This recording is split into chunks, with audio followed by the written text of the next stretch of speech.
All right, hello and welcome to yet another session of the Gosu Academy. Today what we're looking at is Dust2 and its changes. I'll be talking a little bit about how the map was played in CSGO. I will talk about how the map is most likely going to be played at the start of CS2 because those two will probably be the same. I will try to be discussing some of the things that I think will change as pro teams get more time on the map, and overall some ideas that probably are a little bit fresh. It sounds kind of positive and negative, but the loyal Gosu Academy member or YouTube viewer will notice that my microphone is a little bit different. I hope it is still like a decent volume. Basically, what happened is I bought a new microphone and the cable is like a USB-C and doesn't fit in my PC. So I got a new cable coming tomorrow. But for now, just I'm using my microphone on my headset.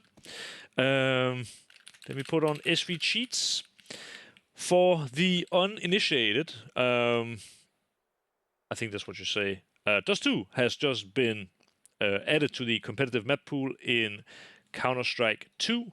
And for the people who are new to CS2, they maybe don't even know Dust2. Most people will probably know Dust2, but at least don't know how to play it properly. Some people will definitely need a refresher. And again, I think it will be interesting to talk about some of the I guess, new things we can expect. I haven't played too much around with the map, but I want to show you just something that is new on Dust2 that we will be, getting more into. Skyboxes above B have been opened up for the longest time on Dust2. Even, the old versions of Counter-Strike and also CSGO, you were not even able to do a B execute from inside tunnels. This was completely... Oh, that's an alarm. This was completely blocked off. And eventually, they decided to open up the roofs. When they did this, people tried to come up with all these kind of lineups. I don't really remember any, but just imagine that this was like a perfect door smoke. It's quite close, and this allowed for B executes to happen before the terrorist players came out. Now, with how CS2 basically has no skyboxes whatsoever, it's obviously possible to throw smokes over B, and this will allow for, first of all, more fakes, which means more tactical depth on Dust2. On top of this, it means probably there is a boost to rushes. Hang on, let me just tap out real quick and close down WhatsApp because it just gave me a notification. So what I found is a nade combo where you get stuck into this corner. You aim just at the top of this satellite dish. You want to walk and throw it when you get past this light post, I guess. And if I didn't mess it up, it should bounce. Wait, hang on. Sorry, you don't have to slow walk. That's my first mistake already. You have to run. I definitely still need to get accustomed to the new utility as well. But if I landed it correctly, it should bounce and bounce back and now land in the window. It doesn't always land exactly like this, but this seems to be a somewhat consistent lineup. And the reason why this is smart is my thinking. You could have someone drop a smoke right around here. That way, as I'm throwing this smoke, when I pass this, I'm picking up the next smoke. And I could potentially do something that looks like this. Whoop. Pick up the smoke without moving my mouse. I can keep going, and when I hit this, I can do a door smoke. So it will look like this. Oh, I keep moving my mouse, sorry guys. It's basically something like this. If I didn't mess it up, I did mess it up a little bit. But anyway, I think you get the idea.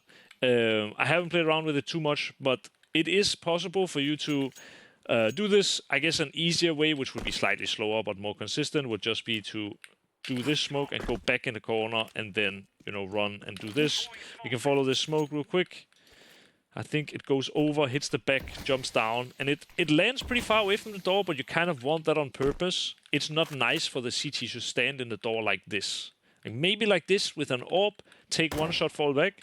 But if your flashes are on point, there shouldn't be an angle, and you want on purpose the door smoke to land outside the doors.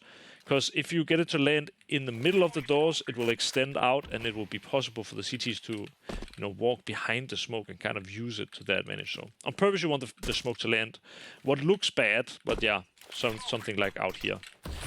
So there isn't an area they can play in. This is an example of something that is completely new to Dust2 in CS2, simply because these skyboxes were never possible. Well, they were not open before, so this idea was never possible. I don't have like a set lineup for anything yet, because I haven't had that much time on the map, but it's also theoretically possible to throw a smoke from outside B that goes over and lands somewhere on the A bomb site. And, okay, this one actually landed exactly on the A bomb side, even though I didn't have a lineup for it. That's pretty interesting. But yeah, this is an example also of something that's new. I've even seen, I don't think I will be able to land this lineup, but I saw someone do this. And yeah, I don't even know. Maybe it was like that. Okay, this was all wrong. But basically, I saw someone throw a smoke that bounces. And with the way CS2 grenades work, if you land the smoke up here, you get a new smoke, which kind of extends down, and the CTs can't see absolutely anything from in here, which is quite neat. All of this is something we'll be touching upon towards the end of the session. For now, I want to just talk about sort of what we've done previously with other maps. If you've missed it, I think it's worth watching. There have been, I think, Anubis, Nuke, Vertigo, and potentially a couple of other maps done here at the Gosu Academy. But basically what I'll be doing is I will be going through every single CT position, what is expected of you, what could be a sort of bonus, or what is something that I think I can teach you that maybe you haven't thought about before, and how to play around your teammates, how to read the game, all those kind of things. So that's what we'll be doing now. Afterwards, I will tell you my sort of top tip on T side, and then afterwards we'll look at what is sort of going to potentially be the new meta, and what things I think is going to be underrated at the beginning, and what will be sort of overrated at the beginning. So in my opinion, at least when it comes to the top level of Counter-Strike, the most important area of the map is actually long. The reason for this is because if the Ts get long control for free every single round, it is likely that the CTs won't get many rounds. It is extremely difficult to block just the regular wall of smoke and a push here, and then if the team is good, before you go up, you Molotov short away. Now short can't do anything, and now you have almost free passage towards the A bomb site. You can get the bomb planted, and you can even remolo, plant it for long, and now it is extremely tough for the CTs to win this round. That is exactly why long control is so damn important for the Ts. And because it's important for the Ts, it's also important for the CTs. So talking about long control in general, the way teams have been doing it in the past is Dust2 is one of the... actually, in professional Counter-Strike, it has been the only map that has been kind of spawn-based. What a lot of people, in my opinion, misunderstand about Dust2 is that a lot of people think Dust2 is spawn-based, in the sense that, okay, whoever spawns towards B, goes B. Whoever spawns to be B rotation, plays, B rotation, so basically plays like on this side of mid or helps B. You have the, AWP role, whatever, will probably spawn... Well, the AWP will probably be playing AWP, right? But, okay, the AWP can go B, he can go B rotation, he can go long, he can go short. He can kind of do whatever he wants on this map. And then you have one spawning for long who goes long, and you have one spawning for, like, in between the long player and, I guess, the AWP, and he will go short. This is, like, how a lot of people approach Dust2 in Faceit. And I think in Faceit, it can sometimes make a little bit of sense. But for the majority of the time, Dust2 is only spawn-based in the sense that there is one spawn that is absolutely important, and that is the spawn for long. The reason why the long spawn is the most important spawn on Dust2, and why people in general think that this map is like completely spawn based, is because the long spawn is the only spawn where if you are quick enough and the T's don't have front spawn with their orb, you should be able to safely cross towards pit. What a lot of people do is, as they're running across here, they will be holding W and A and be looking to the side so that they're running and dodging flash, and then they will do something like this. And if you're better than me, because clearly I did it wrong, you will be running out and you will be throwing it into the door.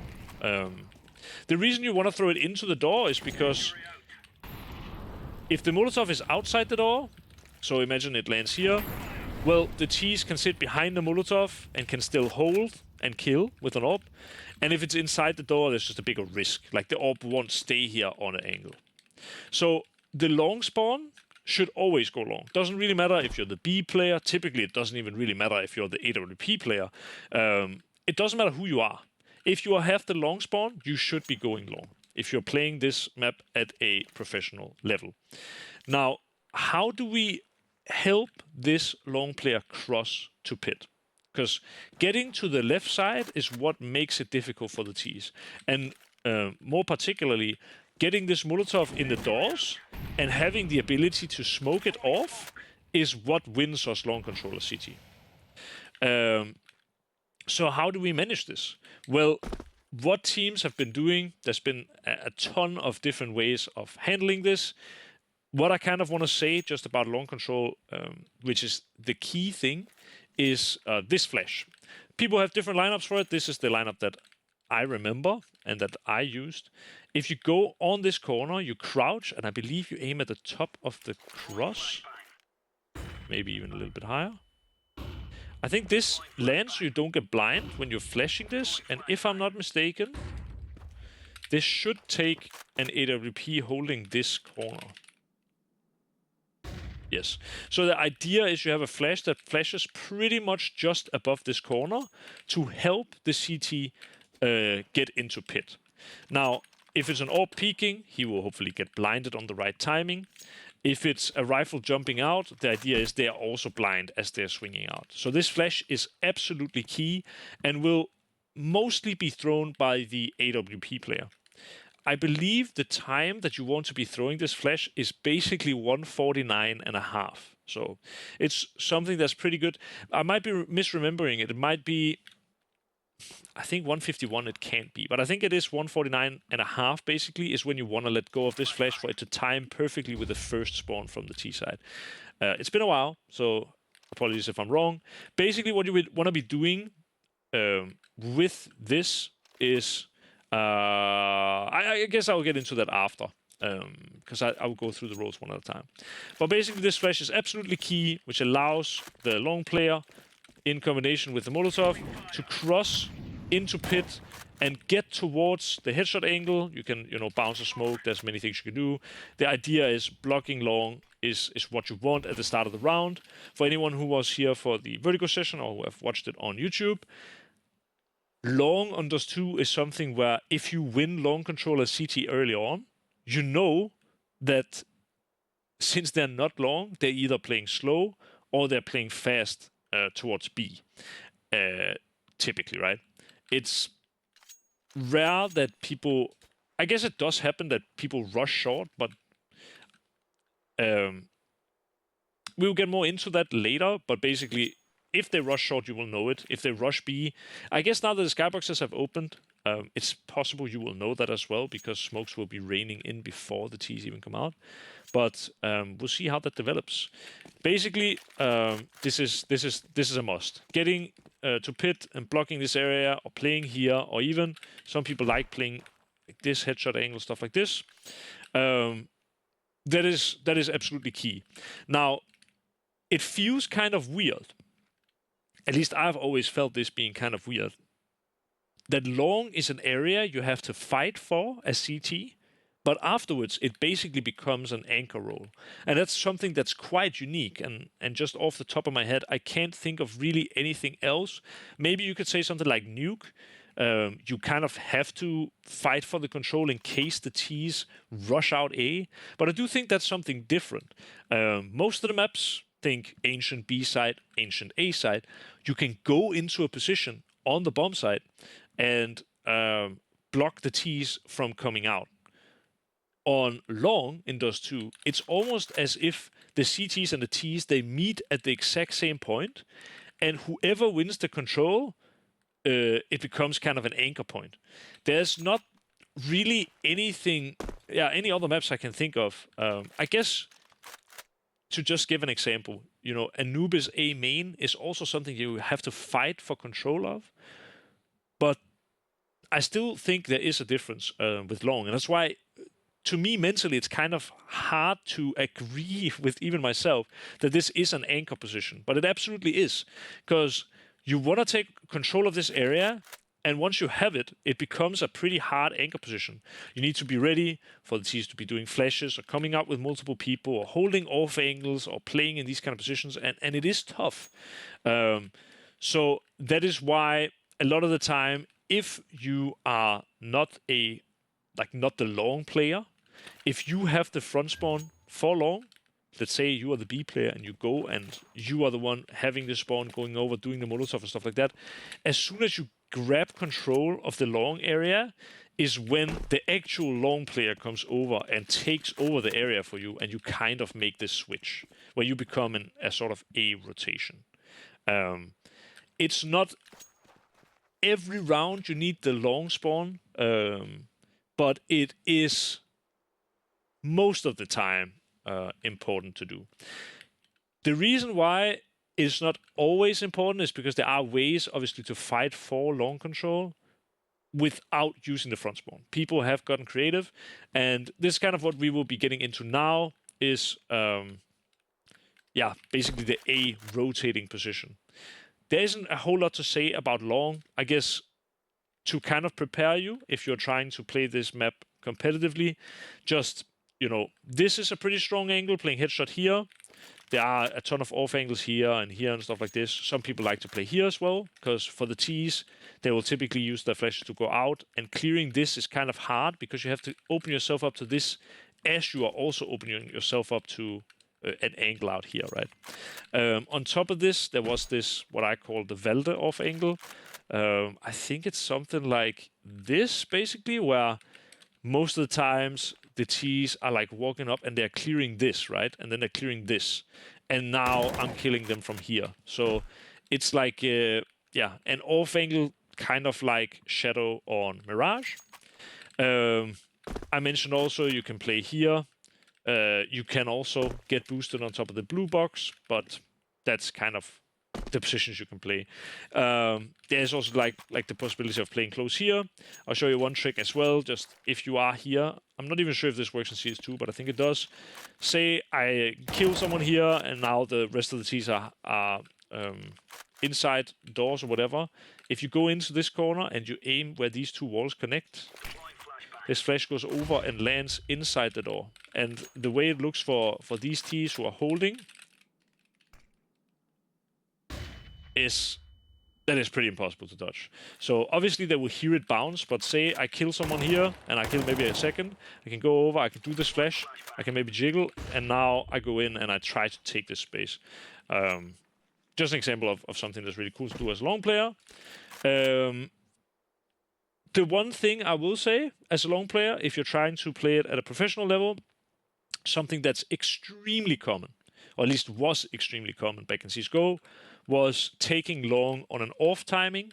Basically, what people will do is they will still do the normal long pressure as T, and as the CT is taking over long, so let's say I've come here and I've done the Molotov, and for some reason, like I really need to re-practice this, because holy moly, I'm bad at this. But basically, as this Molotov is burning, I want to try to smoke it off as CT on one of the last ticks, right? And so for the T side, what can sometimes be worth it is when the Molotov is burning, you go quite close, and either you turn it off by hand or you wait for the CT smoke. But either way, what you do is you have someone sitting behind a car aiming here, and you will have a flash that goes out exactly like this, which is kind of like a pop flash. I think on a corner it's not that great, but anyone who's playing, you know, any of these off angles should be getting blinded. Okay, at least if you're playing here, which is, I guess, the area you will typically be. You have to imagine as well, the timing you're catching is when he's smoking the doors. So typically when you do that, you're either like jiggling from the corner or whatever, or you are like standing somewhere where you, exactly like I did, smoke it off, and you're like kind of in the middle of everything, where the flash will exactly catch you. The flash that they follow up with, so they do this flash, and then they will do something like this flash. The second flash goes over the corner, so if someone is on a corner not getting blind, they will be getting blind by the second flash and will be having to fall back. The same, whatever, even if you are playing here, I do believe you will get blind by the second flash. Same if you are playing whatever here and stuff like this. Okay, that's kind of what there is to it on long. Try to hold on to the area, be ready for this off-timing pop. There are some other things Tees can do. Previously, they've done like a wall of smokes to isolate long and stuff like that. I don't think we'll be seeing much of that at the beginning of CS2, especially because the CTs can save a nade, can nade the smoke and fight with their teammates. So that dynamic has changed quite a bit.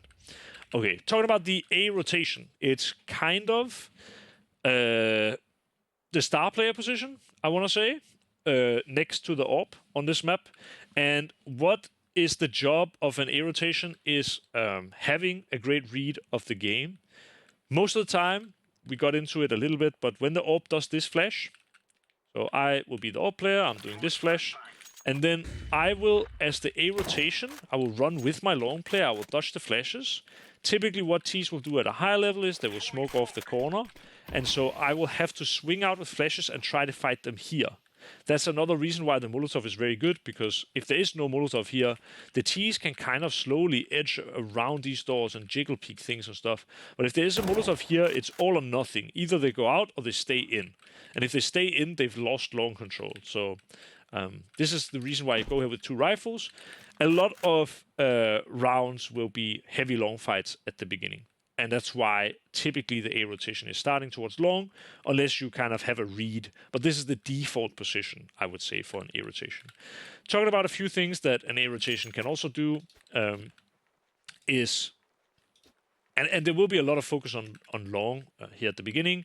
But basically, an A rotator will sometimes not have their AWP with them. In that case, you could be the one doing this flash. I mean, you could do this flash, for example, and just do like one flash up in the back and run out and peek. Another thing I like to do for 2-man long takes is, instead of the long spawn taking it immediately, you will have one going over here in front of the door. I think you aimed like this. Okay, that is just pure unlock. I guess kind of in the middle of the door, up to the height of this building and just a little bit out. That's kind of how I would throw this grenade. Bro, this is crazy. Maybe even... I think actually it was in front of this tire. Let's see. That might make the angle better. It does. So this is a way of trying to take long with 2 people instead of 3.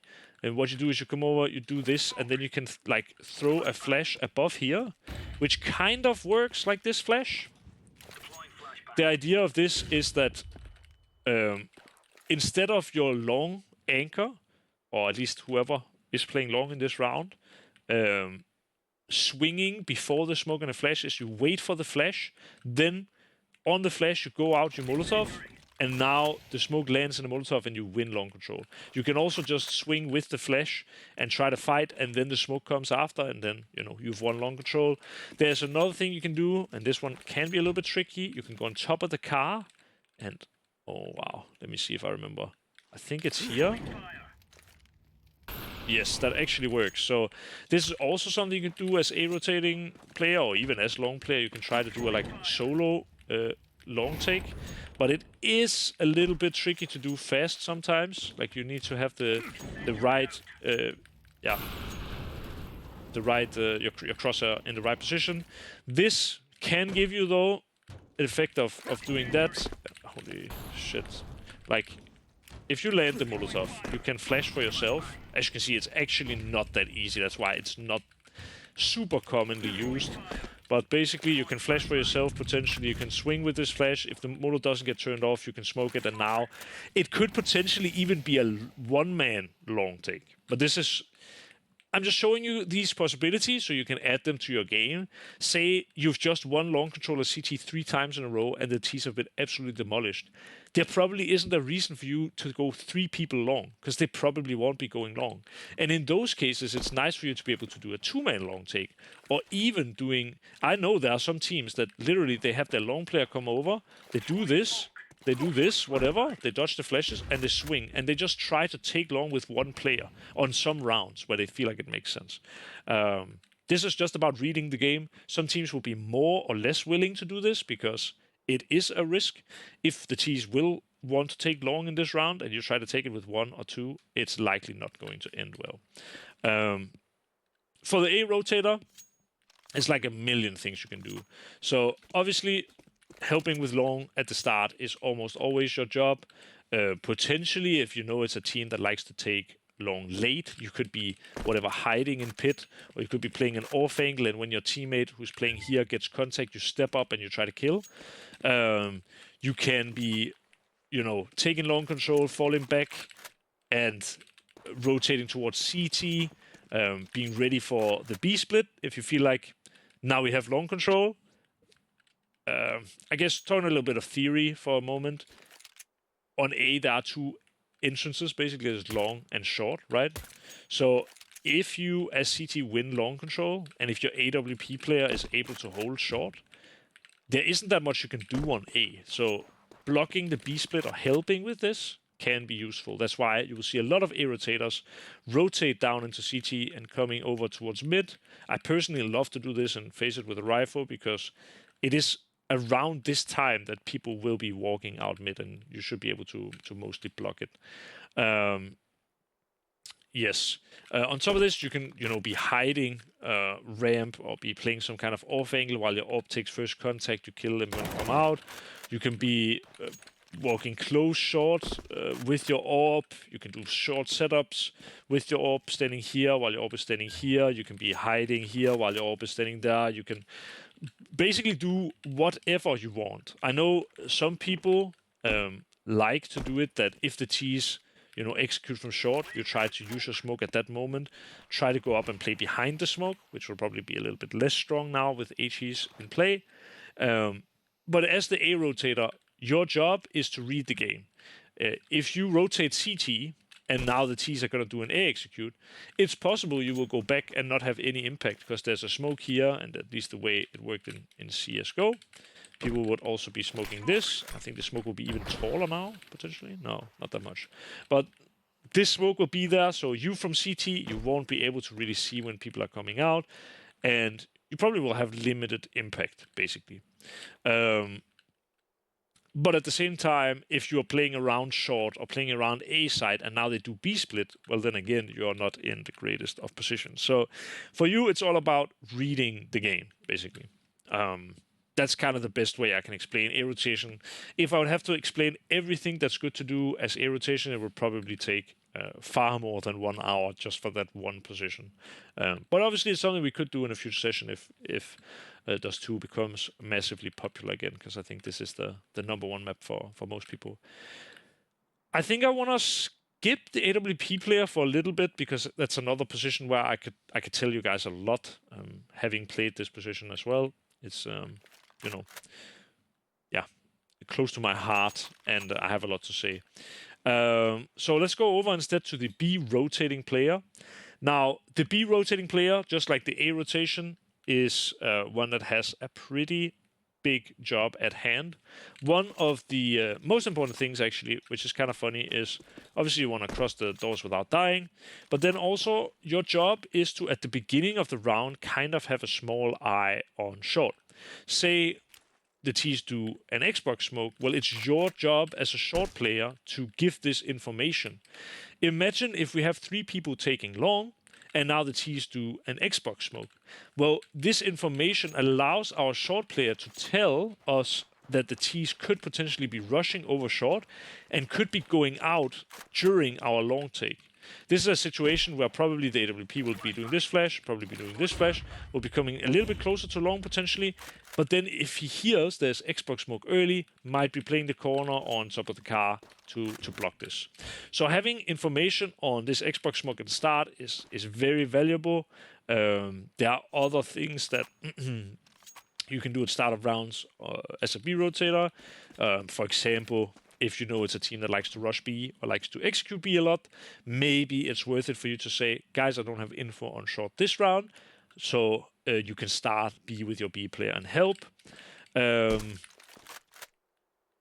Helping as a B rotator is, a lot about using your nades on good timings, just like your B player needs to use his smoke and his molo at a good timing. So do you as a B rotation, and we'll get a little bit more into that. I guess, basically, I think actually we'll cover that when we go to the B player. Another thing that I like my B rotator to do, and this is just strictly something I've learned from playing with JKS when I played in Complexity. I was playing some roles that were new to me, which was I was playing B at some point. Actually, I think even I was supposed to play... Actually, I think I was even playing B rotate. But anyway, as B rotate, what's really important is to have a sort of good chemistry and good communication with your B player, because what JKS was able to do when I was actually playing B rotate was he always had a plan ready depending on what he expected to happen. Say the T's, if he was expecting a B executor, say he was expecting a whatever. What he was super good at was always eliminating one side of the hit. So say we are expecting a B split. Let's say the way it was in CSGO was you would be doing a smoke here and you would be doing a smoke here. He had already, before these smokes came down, made a plan for either us fighting together dark or fighting together outside here. Say it's a B split where the majority of the team comes mid, well, maybe it's worth it for us to smoke the door and have some kind of setup, maybe one here and one sitting here, whatever. And if the dark player is alone, now JKS has to win this duel, and I have first contact for JKS, whatever, when they come in, and with this setup, we are blocking mid, right? But if we know that this team likes to do 2-3 splits, where only 2 people go through mid and the majority of the team goes through dark, instead of using our smoke on the door, maybe it's more valuable for us to use the smoke on dark, and instead having a setup where, we flash out, and as we flash out, we go out and we fight the people outside the doors, and when we kill them, then we go back to block the B side. Having this kind of communication and chemistry and understanding of there being like one entrance and kind of like another entrance, and pre-planning which area you want to leave and which area you want to fight is what helps both players be on the same page, but also helps being unpredictable. Because if you always fight dark when people split on you, it's something that can be abused. If you always fight outside, then people send just one player mid and go out with 4 dark, and now you're playing outside the B side and it becomes a big retake scenario, which isn't ideal. That was something that was a little bit more, I guess, specific to the B players together. Something that is relevant to know if you're the B rotating player is that there are many different ways to play the B rotate. Config, for example, who I was replacing because of injury when I was playing for Complexity, is the type of player who is phenomenal with a rifle, but also with an AWP. And he was actually picking up a second AWP and fighting players around mid an awful lot. And basically, this is, one way of doing it, having this AWP player playing around here who then also can late round go in and maybe take over dark and stuff like this. While the highest rated player on Dust2 for the longest time was actually the guy who just went out of Virtus Pro, Mir, who was the B rotating player and was playing it in a very different style compared to Conflict. I guess they were kind of similar on some points, but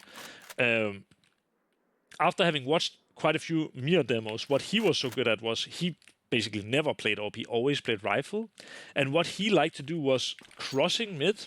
And as he did this, if he didn't think it was going to be B start of round, he liked to play either this position or this position, kind of. So either he kind of had information on short, or he would be playing like this. It depended, I guess, also a little bit on, the Xbox smoke, and I think also just on feeling, like how he wanted to sit. But for the majority of the time, he would be sitting here. And the reason why this was smart was because if the T's wanted to be going fast mid, he would be kind of off on a really big off angle at the start of the round. Like, if you try to go fast mid, I don't think it's likely you clear this super heavy start of round. And having like the line of the door here gave him so many kills. What also is so smart about this is that if the T's were ones that would do Xbox smoke a lot and be rushing short and these kind of things, playing around in this position allowed him to take lurk timings where, he would be playing around the smoke, maybe even be able to, things were a little bit different in CSGO, but because the smoke didn't extend down in the same way, you could actually come out and play here. You could even jump up on the left side, like this. But through the smoke, it wasn't even that tricky once you got the hang of it. Jump into the Xbox smoke and go behind and these kind of things. And it's just, I think, quite different from how Config played it.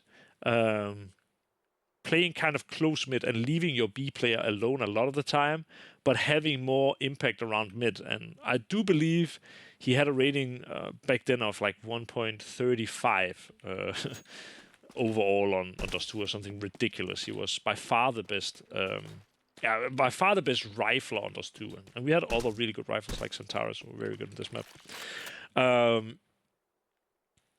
Since the mid changed on Dust2, there has been more avenues for a B rotator or for an AWP player or whatever to go into lower on a timing or doing some kind of a setup where, whatever, if the T's don't check mid at the start of round, you can get a kill or you can even push into tunnels and these kind of things.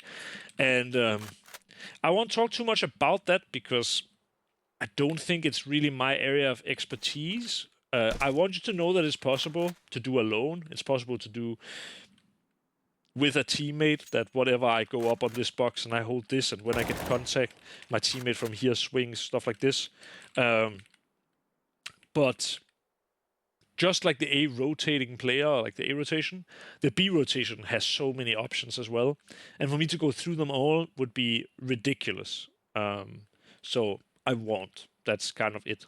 One thing I will say, though, is that I've seen it in the past, and it actually was quite meta towards the end of CSGO Dust2, that if CT teams struggled with taking long control, they would do, I think it was Astralis who was the first team to do it, but that they would have actually their B rotation come over to long, and instead of having only 2 rifles and 1 AWP, there would be 3 rifles fighting this area.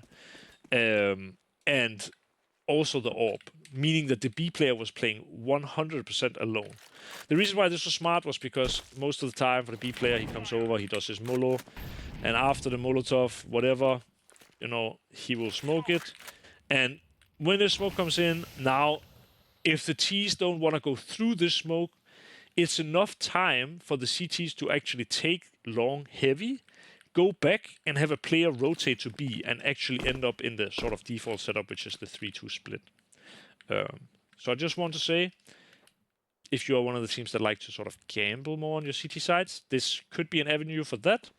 If you don't like that, that's, now you know it, whatever. Talking about the B player, there are also quite a lot of things to know. The most important is that typically it will be you or the B rotation who has the best spawn, who will be throwing the first Molotov. Ideally, you want it to land pretty deep. Like, as you can imagine, if you throw the Molotov like this, it's an easier Molo to turn off and go through and kind of be quickly out. The deeper you throw your Molotov, the deeper they have to also smoke, like the earlier they have to smoke the Molotov, and so the earlier you will have the information that the T's are rushing. What a lot of people also tended to do was doing the Molotov and staying ready with an HE, so if it gets turned off, you nade, and now you fight. This will probably be, in some ways, even better in CS2, because if the Molo gets smoked, and the first player dies to a combination of shooting and grenade, the smoke will be away long enough that you can potentially get a second kill, and now the smoke will be up, and now the T's are kind of blocked again. That is the sort of main block you want to be doing as B player on Dust2. And this is, I want to say, just as frequent as a ramp Molotov on Mirage or something like this.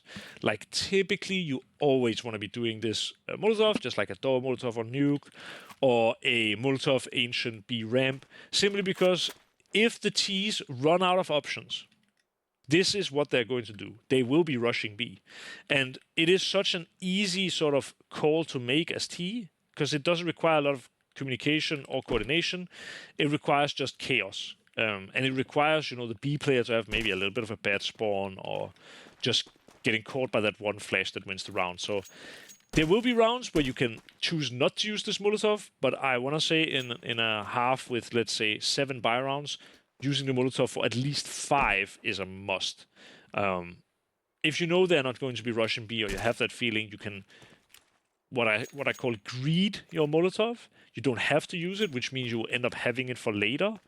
But if you do it too often, the T's will know it's a 50-50 whether or not this Molotov comes, and will flip a coin and rush B on one of the rounds where you potentially don't Molo, and it will hurt you.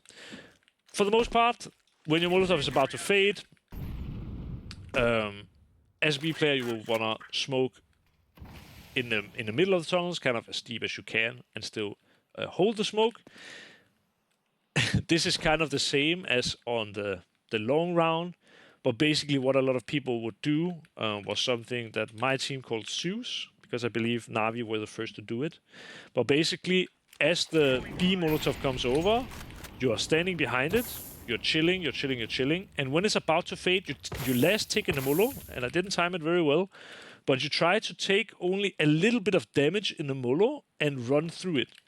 The reason why this is a good play is because for the B player, if he is Molotoving and he wants to smoke the Molo on one of the last ticks, he will be throwing the smoke, and now you come through and kill him while the smoke hasn't popped yet. And that's the moment when he won't be having his gun out. That's the whole idea of it. So just like on long, where people are going on an off timing, be careful for people going on an off timing on B. At least good players will be using this move, and it will be a way to sort of delay rush B. So yeah, just know it.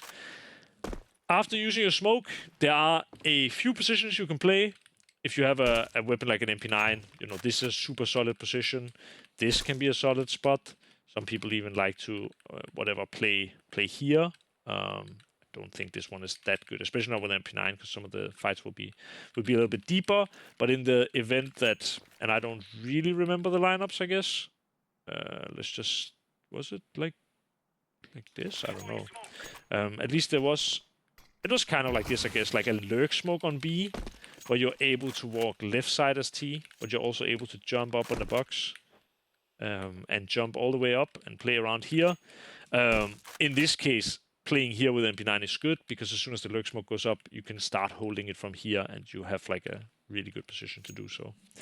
If you don't have an MP9, here are some angles that can be pretty solid. I showed this one already, which is like a full committed dual position. If the T's come out, you just have to kill them. That's your only chance. And another example of like a sort of full committed angle is standing up here. Here you can get a kill and hide behind this. But the ways that the T's counter this is they will typically do a Molotov like that. which lands so that if you're up on this box, I don't want to check if it actually burns on top of the box because I will die right now. But I do believe it does, and even if it doesn't, as soon as you get moved off the box, say you win your first duel and you jump down, now the way the T's will throw the Molo will burn you when you jump down from the box. A position I think is actually quite underrated is this one. The reason why this can be underrated is because if the T's go out this side, I have a kind of headshot angle on them, on an off angle. Imagine that the T's, whatever, they go out like this, and now they will check here, and now they're moving out like this, and you will be killing them here. That's kind of the same case with if you're sitting like this, and the T's want to clear car. Say they have smoke in the door. They've been holding this, now they want to clear car. And at this moment, when they are clearing car, is when you see them and can kill. The same can be said if they go up here. If you are crouched, I think they can't see you right now. If you're standing up, they can. But if they jump all the way up here, now they can see you, but you can also obviously see them. And that's the thing. If you're sitting here and holding like this and this, you're able to maybe get one kill, and you can even kill this guy, and you have a pretty decent situation. Because typically when people jump up here, it is kind of to peek car as well. So that's another nice position you can try out. If you're playing AWP here, I like playing this angle. I like playing this angle. I think this has become less good playing here with AWP because the box is a little bit lower. You don't have to hit a headshot as T to kill this guy. If you are a T-sided AWPer, you can actually hit like top of the shoulders and stuff like this, so it's a little bit less good. I guess there was a time as well where like Centaurus started using this position a lot, and some people I think try like this as well. Just giving a bunch of ideas here. But yeah, that's kind of what there is to playing B. Use your grenades wisely. If you know you can greed your Molo, or know you can greed your smoke or something like this, it's worth doing it. I think it was meta as well at some point that USB player go close and you jiggle with smoke like this or Molo, and as soon as you get contact, you just drop it, and now you have a good chance of blocking. This way, you save your utility for the right moment, basically. And if you know it's a team that doesn't play aggro B at the start, this can be a good way of doing that. Okay, that was a quick rundown of the CT positions, kind of what I think is important. Yeah, I can't think of a whole lot else. There's obviously, especially for the road. Oh yeah, sorry, we didn't go through the AWP player. But basically the rotation roles, there's so much, and even for being long, there's stuff I don't have time to tell you. But this is kind of the most important things I want to say, and yeah, I want to now get into like the role of the AWP. Obviously, as an AWP player, you are able to do pretty much whatever you want. Like, you have freedom. In a good team, you have freedom to go anywhere. You can peek mid at the start. You can, try something like this. Not exactly what I was trying. I know I used to have a smoke lineup like that, where it lands pretty slow, but you can go and you can peek lower like this, or at the box, or you can even come and take this angle. Whatever you feel like. You can even jump up here, and try to play like this. You can SB rotation, or like take this position, right? If you know they don't smoke Xbox, you can hold this. There's a ton of things you can do. You can play the AWP on B. You can play the AWP on short. You can get boosted short. Nice thing for you to know. A lot of inexperienced players will jump up like this, that they jump up, and now they boost. What is the faster way to boost is you stand up here. So basically you try to go up, you jump up here, you jump again, you stand up, and then the second player jumps on this box and just jumps straight on your head. That way, it's a much faster boost, and it's possible for the AWP to have a much better timing. With this, you can go whatever. You can peek mid like this, or this. If you are JW, I've even seen you peek like this. You can hold this, you can hold from here. So many things you can do. You can hold this angle. A million things you can do. But if you're not going for peaks, obviously you can peek long as well. If you're not going for peaks, the way you would normally play around is either, well, basically I recommend doing this flash and then doing a follow-up flash. I like to just do it like that. If you do it like this, it lands kind of up on a red thing, and this means anyone who's trying to move out is going to get blinded 100%. Your CT teammates will never get blinded by this flash because it lands in their back, and it's so high up that they can never block it with their body either. So this is like the kind of normal way of throwing flashes. What's worth for you to know is if you're playing in a good team, one of the players who are going long, so one of the rifles, typically the long player, on his way to this will drop a flash for you here. That way, you can come here, you can do flash and flash. This is the kind of normal combo for an AWP. But just like the best example I have is Inferno Banana, you will be holding an extra flash, or just a flash in general, and you will be using it on contact. So it depends on your read, basically. What do you think is happening in this round? If you think that the Ts are rushing long, well then typically you'll be doing flash, flash, and even another flash. And typically, when you do the first flash and the second flash, at this moment you will know if the Ts are going long because it will sound like this. And even, you know, again, if the Ts are good, they do what's called like chain flashes. So it will be like flash, flash, flash, flash. And it's very clear as an AWP player, whoever is flashing here, you can use your 2 flashes. And after this second flash, if you hear the Ts throw a lot of flashes, instantly throw this so that your 2 rifle players can swing and fight together on the 3rd flash. Late round, either you can sit like this and hold long if you think the Ts are going to take this with or without flash. If they take it with flash, you can take a shot. If they don't, you can just hold it and kill, right? Otherwise, this is a good angle. This is a good angle that gets played a lot. This one is in a way better because you can shoot and you can like take new angles but dodge the flashes. Like, say I see a flash, I can just step to the side, come out, take the angle again. If you're up on the car, sometimes it can be a little bit harder because you have to move further since you're further from the corner to dodge the flash. But yeah, it's I preferred the car most of the time. It's kind of what you want. You can also play this. There's a million things you can do as AWP. You can help long and run down to mid. It's also something I like doing. Hold this pixel angle, so if they come out lower and they're walking, kill them now. You can go and whatever peek. You can do so many things as AWP player. It's absolutely nuts. Yeah, but basically knowing these flashes, that's your job. Being able to do these is a kind of default round for a CT-sided AWP. Okay, talking about how the map gets played on T. I will touch on this pretty briefly because there needs to be like space for questions as well and stuff like that. Basically, the way T's did it was that they would go out, they would throw a smoke while running that hit the skybox and went down and landed on this corner. This is no longer possible because there are no skyboxes, so probably what people will be doing now is, I don't know if a double-click smoke is viable. It seems like it very much is. This was a fully random throw. But definitely you can do like a double-click jump throw in some way. Maybe you aim here and as you cross the shadow or something like this. People will find a lineup.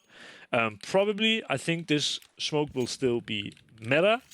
And yeah, I think it will be something Ts will do a lot. As I mentioned, typically, if you actually want to take long, the Ts will be doing 4 flashes. So they will have they will have one who's running out. They will have the second guy doing flashes like this, or maybe even sometimes they do flashes like that and do even one flash through the window. I think you can do that at least. From what I remember, I actually don't do this. This is bad. I think what you did was just doing this and that. Then you typically had someone standing, I think it was somewhere over here, and doing like these kind of flashes that went over the corner. Obviously, lineups have changed a little bit. That's why I'm messing it up. But basically doing 2 flashes here as well. And then what I like to do as the... Let me see if I can find my rifle here. what I even like to do as... Yes. What's right? Oh. So basically what I like to do was I would come here, and as first player, I like to do this flash, go out, dodge the flash, and then peek. This means 5 flashes are used at the start. And what this also means is, or at least the way Dust2 was played in Pro Counter-Strike before, was this was actually one of the few maps where no HEs were bought by the T side at all, basically. There were a few cases, if you want to rush mid, some people would be buying an HE that would be exploding here so that you could kind of run down mid without the CT seeing it. But other than this, the Ts would always be buying double flash because HEs generally didn't have an impact. That is something that will be interesting to see in the meta of Pro CS now. How will it change? Because there's a lot of grenades that can blow up smokes that will be super valuable, like the long smoke, like if you get blocked short, you just nade it, you just go through. If you get blocked on B, having a nade here to blow up the smoke is super valuable. There's so many places I can see a nade come into use, so this is something that's definitely going to be happening. Yeah, this might fail. I haven't thrown this lineup for years. Oh my god, please. Oh my god, that was so cool. And definitely exactly how that's supposed to be done. I think I have to aim more towards the left. But basically the idea is it bounces on the box one time, goes up, hits the wall, and bounces here again. This is the normal Xbox smoke. Teams use this, and then they, I think, had also someone going down mid sometimes. Otherwise, you can obviously go this side around, use this Xbox smoke to take the space, to go short. What people would sometimes do was doing either this flash, or I think also some people would be doing, you know, flash like that. And then potentially doing flash like this to take the space fast. Just giving ideas on how it normally was. If you had short control, people would be going in this corner, aiming here for a CT smoke, which allowed for Ts to drop down. Oh my god, I would have died if I didn't catch myself in a no-clip. Then people would be doing this smoke as well. Or later on, they started doing this smoke. Let me try it. Like you aimed in the middle of this, and then you aimed... Oh lord, was it here? Yes, so the smoke landed like this, which gave you more space to run beside it, and it was actually giving a one-way, which doesn't really exist anymore. But like that, then you had people going, I think like this? It's been a while, yes. So this smoke was chained with that smoke, that way, if I try to... I'll just throw it for the sake of this, throw it like this now. But basically, this allowed the Ts to cross unnoticed, and some teams even added a smoke here, so that there basically was no way to see Ts running out of short. There were plenty of different short executes, and one of the most important utilities on this was the pizza nade, where you just, like pizza molo, just bounce a molo like this, burns all of A side. Then some teams also had it that they would go over here and have like a lineup, so whatever, the molo would go over and land on the ramp as well. Give you another tip, if you're doing the wall of smokes and stuff like that, if you go here, you can aim bottom of this square, normal jump throw. This Molotov should take the back of the rock, and if all is good, it doesn't. I think at some point I even had it that I aimed at the top and then I stepped back until here or something. Maybe onto the left side, and then I did it or something. It was like really weird. Yes, like that. Now you can see it burns this corner and it burns behind the box. So if you're going long, you can do this kind of without worrying too much. There were people that had lineups for... Yeah, I don't even remember it anymore, but like lineups where you could do the CT smoke from here. So it bounced down and hit. I had some crazy lineup at some point. Which is definitely doable, but... Actually, I'm not even sure if this was probably just for the wall of smoke. Anyway. Yeah, some people would do this smoke for the long take, so that you could cross, and then with the Molotov, they can't really be playing this area. So many things people did. Obviously, this map has been played for yeah, I want to say thousands of hours, but it's literally millions upon millions of hours probably, for taking, lower control. The meta was going down with multiple people, typically. If you're starting in a B default, and you need to now, because of how the mid has changed, be careful of people in lower, unless you have someone checking this. B, you had B players doing, lurk pressure with these kind of smokes, whatever. And yeah, I guess I don't want to talk too much about the meta on T side. I think the most important is just understanding how to take long, like using the flashes in the correct timings, using smoke here, stuff like this. I think I want to quickly touch on what I think is the what's going to change about this map. I think one of the things is definitely that even though I think, especially at the beginning, the T's will be using this smoke, there will be new lineups where someone will be able to nade the smoke away for an AWP who is checking this on the nade from the back and trying to kill whoever runs out. That way, you sort of eliminate the need for flashes, because this is a way for the AWP to get some info. Obviously, if the Ts do take long, there will be a million flashes. So we'll see how viable this will be, but it is possible to do, for sure. I think it's also kind of the same case that, this smoke could potentially be blown up, while before we had to use 2 smokes on long. Now, I believe if you land the smoke correctly, you only need 1. And the same kind of goes for a B-split. We used to have a smoke here, and we had a smoke here to make sure that CTs couldn't look above it. I think potentially now, if you land the smoke quite deep, it will fill out the whole area. It actually doesn't, so that's interesting. So maybe even this smoke will become a little bit meta. I could also see people just throwing this smoke, and I think this will be enough. Not quite. It's close to it's close to being enough, though. I mean, if you land it a little bit further, like not on the corner of it, it will like here, you mean? Oh. Yeah.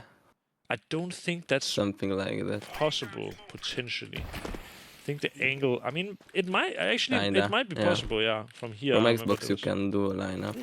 Okay. Yeah. Then it's maybe even my lineup goes there. Hang on, let me check. Because I think I just went in the white and I aimed here back in the day. That is very close. I think definitely it's possible to land a smoke here. I don't know what I was smoking when I said that. But true, I think if you land it here, it might be enough. So that's probably a change we'll be seeing. We will definitely be seeing, B executes from inside tunnel. We will be seeing B executes from outside tunnel. We will be seeing B rushes with smokes from spawn. I think we will even be seeing probably, like, it's potentially won't even take that long before we see a team take long and leave long, have the long player do whatever, maybe a smoke that lands here, and have someone do a smoke from somewhere here that lands in the CT spawn or somewhere on short to block even more as a fake, to make it look like we have multiple people long, and then actually going B. Sort of the possibilities of this map have opened up with the skyboxes opening up. But I will say, while we can obviously dream big, and while I have seen, smokes like this one, and while I've seen that apparently there's some kind of place where maybe they fixed it already. I saw a smoke get stuck in this. Either way, I've seen people experiment with having a smoke potentially land like this and fully closing off mid. I think largely the map will play out the same that we've seen throughout all the years, and that's why I think touching on a meta like I did at the beginning of the session that was there in CSGO, and talking about how to play the CT positions is what's going to be the most valuable, because realistically what will change is we can do B rushes with smokes, and there will definitely be things like B splits that will now be messed up by people nading the smoke, right? When we had the meta where you could now start dropping grenades, people started dropping 3 grenades in spawn, and it's possible we will see this again, so that if people do a B split, it gets naded. They check, okay, they didn't do B split. They nade again. They check, okay, they didn't do B split. Maybe they go closer to A now. They nade. Okay, they didn't do B split. And now, B splitting is much tougher. So yeah, we'll see how that affects things. I could see this becoming a meta smoke as well, where the T gets a kind of lurk smoke where they can go both right and left side mid, and it makes it so difficult for the CTs to actually keep information on this area. This one smoke pulls the A rotator towards the smoke and pulls the B rotator out of B. And I think this is something that's going to be done a lot. I think potentially even with another smoke. This will not be done a lot, but this smoke will be done a lot. And I think this wall of smokes is very interesting because it makes it more difficult for the CTs to blow up the smokes to block the B split. It makes it so that the B rotator has more pressure because it's hard to have focus and info on the whole smoke wall. And there will be definitely some new tactics to come, but overall, besides the nade mechanics, blowing up smokes, I think the map will play mostly the same because the map is unchanged, except for the skyboxes. So, yeah, that's kind of what I'm thinking about Dust2. Any questions, guys? I maybe have one. For back to CT long take. It happens with 3 people, if I'm correct. No? Yes. Yeah, and what I wanted to ask that depending on the situation that the Oper is playing on site or maybe pushing cat, if so, what can actually happen again with OP if they're not really contest long? Yeah, so I mean, I even sometimes did it like Yeah, this the flashes, and this, yeah. and then I would go immediately jump up here and jump over here, and then I could take this what I call fox position right here, Yeah. where even if you get blind, you get a shot off, and you can even fake the drop or whatever. You can use a Molotov. You can get potentially if your teammate's one long, you can have a teammate come over and do just a flash for you. So you can re-peek. There's so many things you can do, So, yeah, I don't know if that kind of answers your question. Like, yeah, it is. And Okay. if I play as the second guy, wrong? what will the second guy do? Like, I know the first guy has to like cross the pit to pit. So what will the second guy do? So the second guy, he will be coming over here and dodging the flashes. And a lot of the time, if you want a heavy long take, they will be bouncing this Molotov. Oh, I forgot to say it blue actually. box. Yeah, exactly. But just kind of so that these will almost connect and make a whole like firewall. And if you get this out, you dodge again, whatever. I mean, you can do a flash like this or just flash up here. And then on the orbs flashes, you go out and you fight this area together, Yeah. So yeah, I would say that's kind of his job. As soon as they realize they've won long, instantly leave it, But if you know it's a team that likes to take the late long, sometimes it can be worth it, to, let's say I have done Molo here, whatever. It can be worth it to even go to blue box maybe, play anti-flash, have your long player take first contact, fall down, and now they are not expecting blue box, and now you can like multi-kill from here, There's always so many options what you can do. Okay, thanks. Yeah, no problem. Any other questions?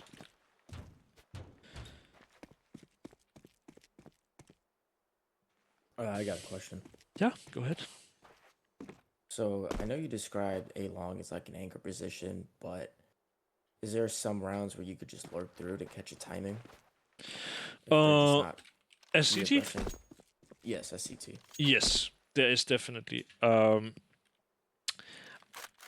Like, there are timings to be had. It's, again, kind of having a read of the game. In fact, I can even share with you a round, which is pretty crazy. I got it from Bird from Sky. But he had it that if we didn't have AWP, sometimes when we would win long, he would call a 3-man long push. So even me with AWP would push. And it sounds so crazy. I've never seen any other team do it. But basically you have the rifle walking in, and if you don't get spotted, you know, you have a triple flank immediately in the round, right? But even if you get spotted, it's probably from like back here, or it's from maybe here, or it's someone who's playing long from here. And in the event that someone is here and whatever kills the first rifle, right? He's not expecting another rifle to peek and potentially trade.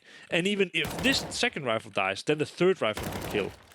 But if the first or the second rifle gets this kill, you win the whole area outside long. And this player can now, you know, continue to play aggressive. If he dies, there's no way they expect a third lurk from long. Yeah, this is pretty crazy, but just I want you to know it's possible. If you have a read that they are not contesting long in this round, you think they're gonna go B or stuff like that, or you think they're going short now, you know, you can definitely push. Yeah, it makes great sense. In general, that goes for any map. Even if you're playing an anchor position or something like that, if you have the read that the opponents are probably not in your area, yeah, pushing your area makes sense. Either rotating early or pushing your area makes sense. Okay, thank you. Yeah, no problem. I think we got time for one more question, guys. Anyone got one more question?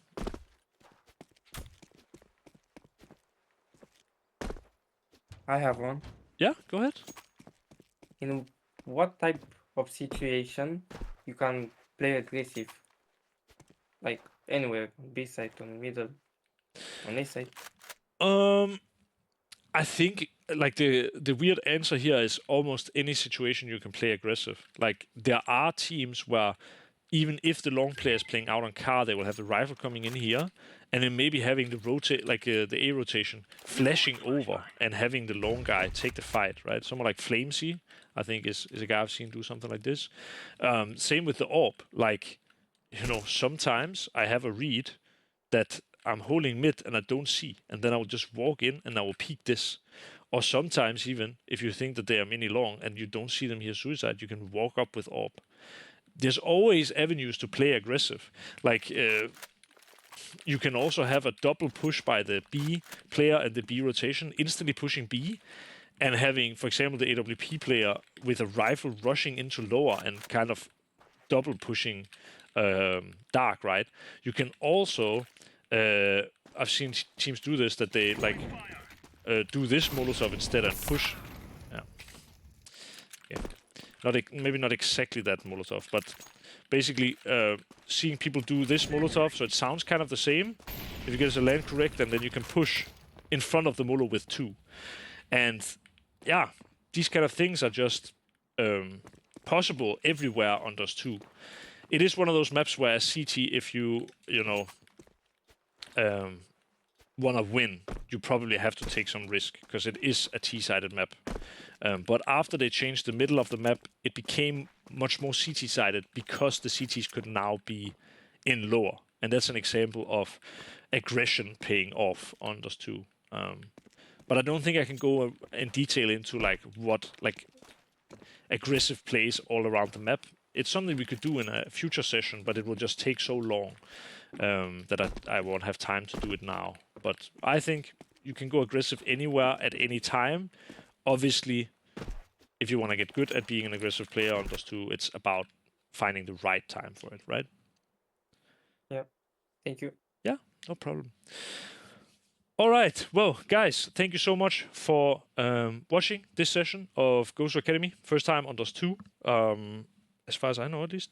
And yeah, forgot to say at the start of the video, so I'll just say it now when we're at the end.